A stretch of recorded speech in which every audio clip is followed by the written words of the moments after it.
All right, I pinched and I scrimped. And I grew this beautiful safflower. Isn't it pretty? So pretty. Actually super tough to grow because the slugs love them.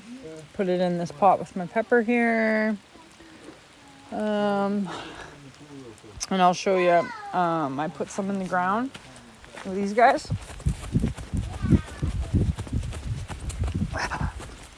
I started them all inside. This one though has 2 heads, but look at how scraggly. They're not even gonna do anything.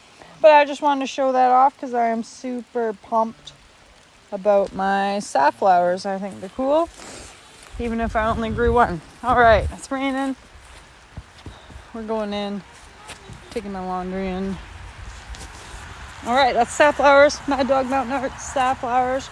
Start your own flowers from seed, eh? The seed. Or it's just a solitary seed. A small seed.